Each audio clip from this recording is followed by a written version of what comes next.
Trump's disapproval rate in 5/38 average has only dropped below 50% on a handful of days during his first term, and that was before almost 150,000 mostly avoidable deaths resulted from the pandemic.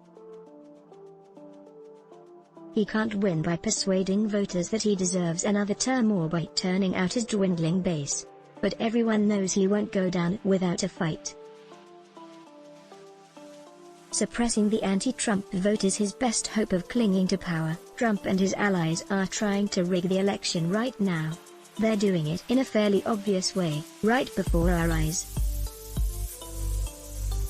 The good news is that if enough people see it coming, his scheme can be countered. Advertisement: here's the game. First, he's encouraging Republicans to cast their ballots in person this fall.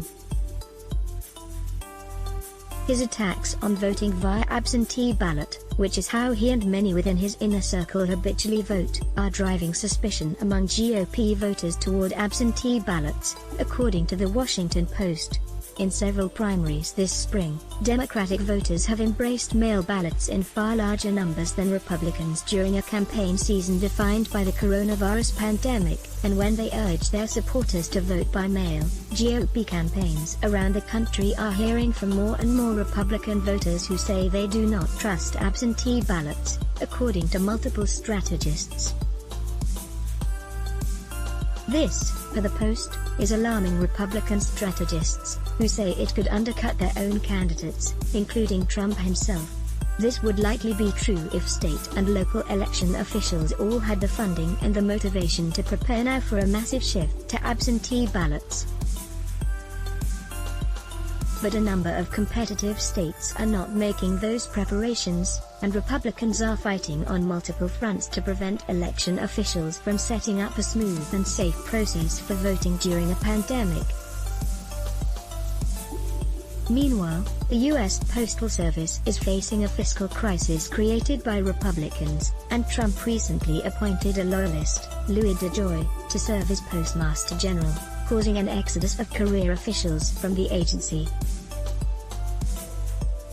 Last week, the Washington Post reported that DeJoy established major operational changes Monday that could slow down mail delivery by a day or more.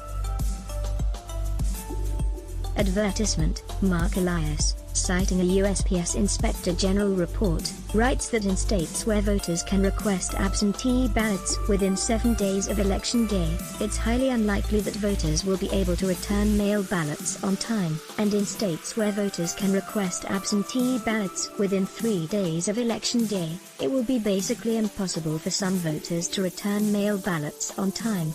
This isn't just a problem in theory. Elias notes that alarming numbers of absentee ballots have already been rejected in primaries across the country this cycle. At present, all indications suggest that this election won't be that close, and if Republicans don't defy Trump's nonsense and vote by mail in large numbers, which is a distinct possibility, a few 100,000 rejected ballots probably wouldn't swing the outcome unless the race tightens considerably. But that's where things get a bit scary.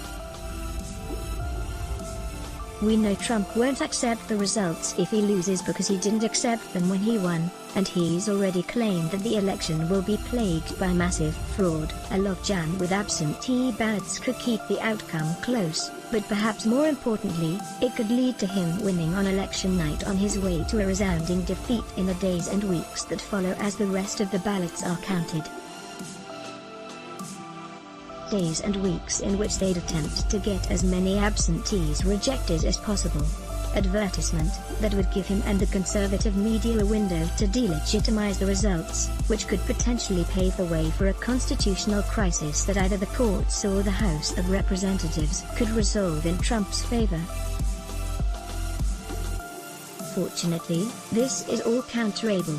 Republicans in Florida and elsewhere who are worried about turnout are encouraging their voters to use absentee ballots.